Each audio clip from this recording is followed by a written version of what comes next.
पता नहीं किसने मोमबत्ती पकड़ना सिखा दिया हमें, वरना हमारी संस्कृति तो नारियों के सम्मान हेतु महाभारत और लंका दहन करना जानती थी। यत्र नार्यस्तु पूज्यन्ते रमन्ते तत्र देवता, जहाँ नारियों की पूजा होती है, सम्मान होता है, वहीं पर देवताओं का वास होता है। इतने महान विचार रखने वाले हमारे इस भारत भूमि पर रेप के केसेस प्रतिदिन लगभग 90 से ज़्यादा हो रहे हैं। आखिर क्या कारण है इसके? क्यों हो रहा है इतना भारत में रेप?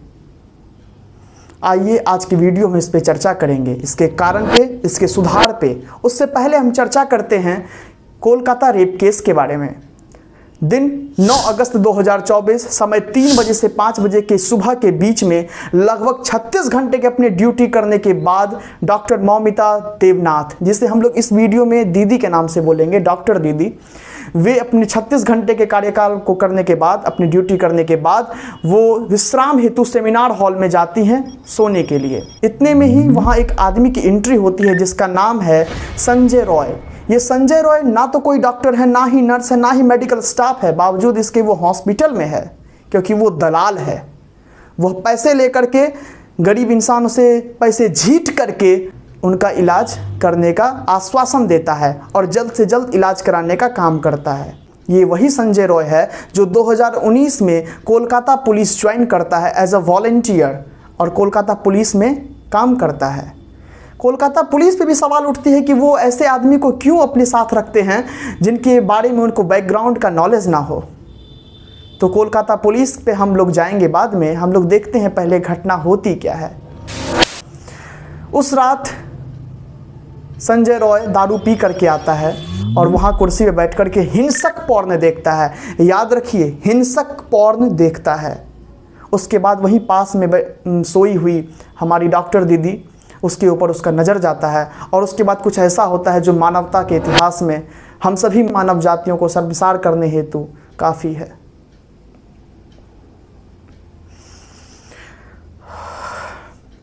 सुबह अफरा तफरी हो जाती है जब वहाँ के स्टाफ्स देखते हैं कि बेड पर डॉक्टर दीदी मृतक के रूप में पड़ी हुई हैं। उनके दोनों आँख फूट चुके हैं, उनके होंठ कट चुके हैं, उनके मुंह से ब्लड आ रहा है, उनके प्राइवेट पार्ट से ब्लड आ रहा है, उनके शरीर में न जाने बहुत जगहों से ब्लड आ रहा है, उनका सर फटा हुआ है, उनका दोनों पैर पूरे 180 डिग्री तक फ्लेक्स कर चुका है और हिप बोन टूट चुका है, पेल्विक गिल्डल टूट चुका है। इतना कुछ देखने के बाद मेडिकल स्टाफ्स काफ़ी अचंभित हो जाते हैं और वे तुरंत कोलकाता पुलिस को सूचित करते हैं। कोलकाता पुलिस वहां आती है, 3 घंटे की पड़ताल करती हैं। उसके बाद वो फ़ोन लगाती हैं अभिभावक को और वो कहते हैं क्या आप डॉक्टर साहिबा के पिताजी बोल रहे हैं? तो उधर से आवाज़ होता है जी हाँ। तो कहते हैं आप आ जाइए, आपकी बेटी ने आत्महत्या कर लिया है। ध्यान से सुनिएगा, उसने कहा, कोलकाता पुलिस ने कहा कि आपकी बेटी ने आत्महत्या कर लिया है। एक छोटा सा बच्चा को भी यदि वह स्थिति में दिखाया जाता जिस स्थिति में डॉक्टर दीदी थी, निःवस्त्र अर्धनग्न कपड़े में, तो कोई भी कह देता कि इसका रेप हुआ है। लेकिन उस वक्त जो चार्जशीट दायर हुआ उसमें लिखा हुआ था अननेचुरल डेथ, जिसको रिप्रेजेंट किया सुसाइड के रूप में। तो यह एक बहुत बड़ा सवाल उठता है कि क्या बंगाल पुलिस उस जगह उन डॉक्टर्स को और अपने कनेक्शन वाले, क्लोज कलेक्शन वाले संजय रॉय को बचाने का प्रयास कर रही थी? उसी वक्त वहाँ पे एक ब्लूटूथ गिरा मिलता है जिसे बंगाल पुलिस सभी के मोबाइल से, सस्पेक्ट के मोबाइल से जोड़ने का प्रयास करती है। तो जब वह संजय रॉय के मोबाइल से कनेक्ट करने का प्रयास करती है तो सक्सेसफुल रहता है, कनेक्ट हो जाता है। इस आधार पे संजय रॉय की गिरफ्तारी हो जाती है। लेकिन बात यहाँ ये आता है कि किसी भी लड़की का हिप बोन को पूरी तरीके से 180 डिग्री तक फ्लेक्स करना क्या सिर्फ एक आदमी का काम है? पोस्टमार्टम के पश्चात एक और दावा किया जा रहा है, लगभग 151 ग्राम सीमेन प्राप्त किया गया है फीमेल वेजाइना से। क्या ये पॉसिबल है कि एक आदमी 151 ग्राम सीमेन निकाले? इम्पॉसिबल। अकॉर्डिंग टू बायोलॉजी लगभग 1.5 से लेकर के 6 मिलीग्राम तक ही सीमेन एट अ टाइम एक आदमी इजोकुलेट कर सकता है। लेकिन वहाँ पे इतनी ज़्यादा बड़ी अमाउंट में, क्या ये गैंग रेप है? और यदि उसमें 10 से 15 लोग शामिल नहीं हैं तो आखिर क्या ज़रूरत पड़ गई जो उसमें आक्रमण कर दिया गया? धरना के बीच में आखिर कुछ लोग तो जो थे वहाँ पे उस पर आक्रमण करने वाले स्पॉट पे, आखिर क्या ज़रूरी था उस स्पॉट तक जाने का? जहाँ ये सभी कृत्य हुए हैं। इसका मतलब है कि कोई ना कोई आदमी ऐसा है जो बचाना चाहता है, जो चाहता है कि सभी सारी की सारी सच्चाई ऊपर उजागर ना हो और एक आदमी सिर्फ संजय रॉय फंस के रह जाए, जो कि दोषी है, सज़ा उसे भी होनी चाहिए, लेकिन जितने दोषी हैं सभी के सभी को सज़ा होनी चाहिए, ना कि सिर्फ एक को।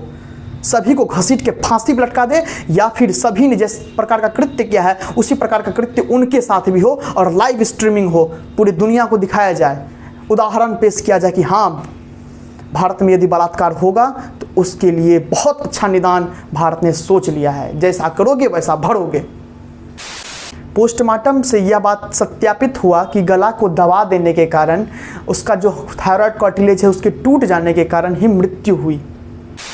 सवाल बंगाल पुलिस से होता है कि आखिर 4 बीवियों को रखने वाला, जिससे वो 3 बीवी से डाइवोर्स लिया और चौथी बीवी कैंसर से मर गई, ऐसे 4 बीवियों को रखने वाले आदमी को उसके बैकग्राउंड को क्या खंगालना ज़रूरी नहीं था? क्या उसे ऐसे ही काम पे रख लिया जाए? जब उसकी तीनों बीवी ने कहा कि ये एक हिंसक प्रवृत्ति का आदमी है, उसके आसपास के सभी लोग कह रहे हैं ये एक हिंसक प्रवृत्ति का आदमी है जो कि किसी भी औरत को छेड़ देता है, किसी भी लड़की पे गलत कमेंट कसता है, ऐसे घिनौने और ऐसे नीच हरकत करने वाले लोगों को क्या बंगाल पुलिस में रखना चाहिए? क्या उन्हें रक्षा का पदभार देना चाहिए जो खुद ही भक्षक हो? बड़ा भला हो हाई कोर्ट कोलकाता का कि उन्होंने कोलकाता पुलिस से यह केस को लेकर के सीबीआई को सौंप दिया है। प्रश्न ममता बनर्जी से भी यही उठता है कि आखिर किस आधार पे उन्होंने प्रिंसिपल, जो कि 24 घंटे के अंदर अंदर इस्तीफा दे दिए थे आरजीकर मेडिकल कॉलेज से, उन्हें एक नए कॉलेज में एज अ प्रिंसिपल फिर से नियुक्त कर दिया गया, जबकि वो सस्पेक्ट हैं। उसके बावजूद भी आप उसका संरक्षण देने का कार्य कर रही हैं। अरे बाप रे, ये तो हाई कोर्ट कोलकाता ने उनसे प्रश्न पूछा कि आखिर किस आधार पर आपने ये काम किया? आप उनको लंबी छुट्टी पे भेजो, उनको क्यों आप पुनः नियुक्त कर लिए? ऐसा सिर्फ बंगाल का हालत नहीं है साहब, इसे पॉलिटिकल इशू मत बनाओ। हाथरस में भी ऐसा हुआ, बीएचयू में भी ऐसा हुआ, उन्नाव में भी ऐसा ही हुआ, या फिर 12 अगस्त 2024 के मुजफ्फरपुर में हुए निर्मला नाम की 14 साल की बच्ची, जिसका एक 41 साल का गुंडा आकर के 5 लोगों के साथ रात में उसके बाप के सामने उसे घसीट कर ले जाता है और कहता है कि हाँ इसका रेप करेंगे और मार देंगे, और सुबह में उसकी लाश पोखर में मिलती है, अर्धनग्न कपड़े में, ब्रेस्ट कटा हुआ, सर पे चोट लगी हुई। 14 साल की बच्ची ने क्या बिगाड़ा होगा किसी लोग का? गुंडे जो बोल रहे हैं वो कर रहे हैं, और हमारा चरित्र इतना लुंज पुंज है कि हम अपने आप को सशक्त नहीं बना पा रहे। क्या ऐसे मर्द होंगे? ऐसे मर्द से अच्छा तो नामर्द बन के रहना है। मैं आह्वान करूंगा कि मैं सभी मर्दों से आह्वान करूंगा कि यदि मर्द हो आप, पुरुषार्थ है आप में, तो फिर इस चीज़ का शपथ लो कि आप तो अन्याय नहीं करोगे, साथ साथ में यदि अन्याय देखोगे तो उसका विरोध जरूर करोगे। अब बात करते हैं आखिर क्या कारण है जो रेप्स इतने ज़्यादा हो रहे हैं। मैंने आपको ध्यान देने के लिए कहा था पॉर्न पर, हिंसक पॉर्न या फिर पोर्नोग्राफी, साथ साथ में एडल्ट मूवीज़, ये आजकल के हमारे युवाओं का कहीं ना कहीं ब्रेन वॉश्ड कर रहे हैं। जो वो देखते हैं उन्हें लगता है कि यही रियलिटी है, जो कि असलियत में एक वर्चुअल है। ऐसा कई पॉर्न स्टार अपने इंटरव्यू में कह भी चुकी हैं। Porn addiction is very prevalent in America, and I'm sure here too. The things that men see in videos, they expect from the women in their lives, and that's just not reality.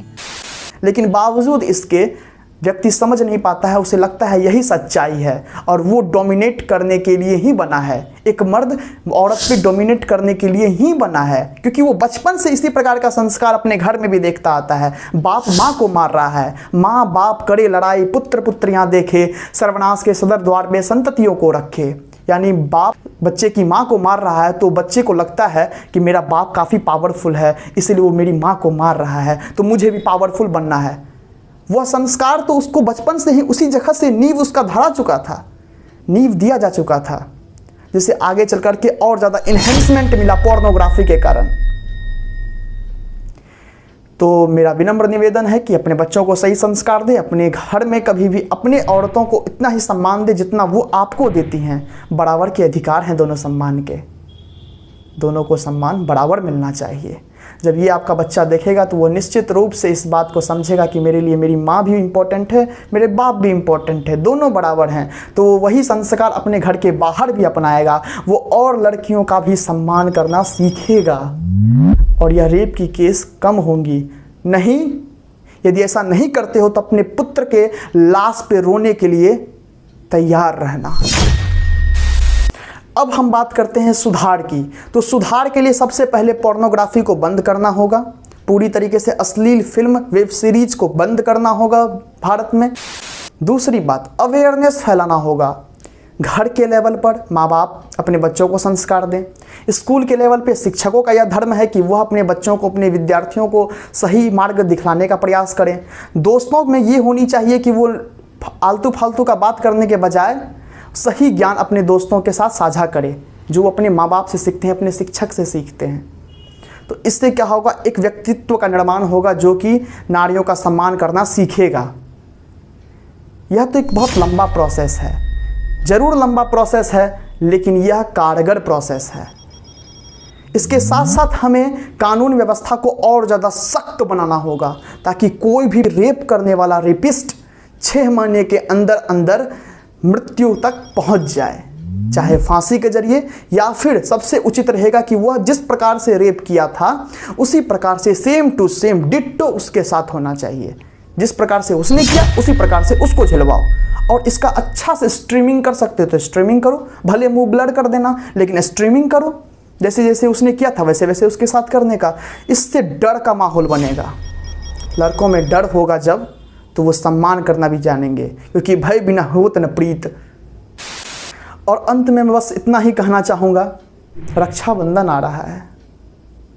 Doctor दीदी का भी भाई होगा, वो भी सोच रहा होगा कि रक्षाबंधन में उसकी दीदी उसके लिए गिफ्ट्स लेके आएगी, उसके लिए अच्छा सुंदर वाला राखी चुन के लाएगी, वो भी अपनी बहन को गिफ्ट देगा, मिठाई खाएगा।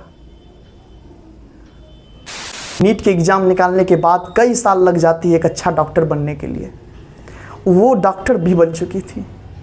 इतना सिक्योर लाइफ जीने के बावजूद भी जब उनके साथ हो सकता है, तो हम आप आम इंसान के साथ क्यों नहीं हो सकता? हमारे आपकी बहन के साथ रास्ते पे चलते हुए क्यों नहीं हो सकता? तो इसलिए ज़रूरत है कि हम सभी इस बात का शपथ लें कि आज के बाद जब भी किसी नारी के ऊपर हो रहे अत्याचार को हम देखेंगे तो हम उसका उसी वक्त विरोध करेंगे। भले ही हमारी प्राण क्यों ना चली जाए, लेकिन विरोध जरूर करेंगे, क्योंकि हमें पता है कि अधर्म के पक्ष में रहकर धृतराष्ट्र, कर्ण और दुर्योधन, भीष्म पितामह, गुरु द्रोण का क्या हाल हुआ था। वहीं जटायु, जिसने माता सीता की रक्षा हेतु अपने प्राण भी गंवा दिए, वो अमर हो गया।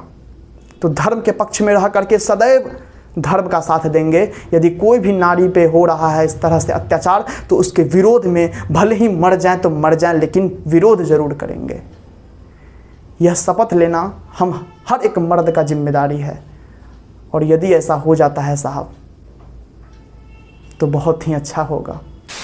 आज देश का दुर्भाग्य ये है कि किसी भी रेप केस को पॉलिटिकल इन्फ्लुएंस्ड किया जा रहा है। सत्ता पक्ष वाले विपक्ष को गाली दे रहे हैं, विपक्ष वाले सत्ता पक्ष को गाली दे रहे हैं, और बीच में पिस रहे हैं हम और आप जैसे आम इंसान। इसलिए हम और आपको यह बात का शपथ लेना होगा कि किसी भी औरत को यदि उसके साथ गलत होते हुए देखेंगे तो उसका प्रतिकार करेंगे, और अपने चरित्र को इतना सशक्त बनाएंगे कि कभी भी किसी औरत के ऊपर बुरी नज़र ना पड़े।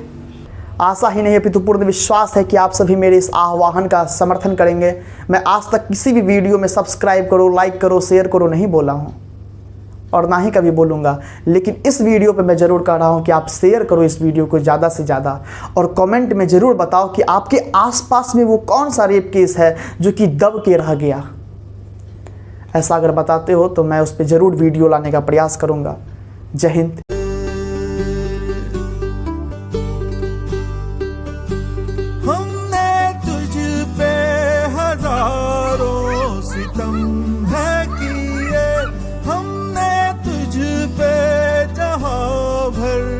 जुल्म किए हमने, सोचा नहीं तू जो उड़ जाएगी ये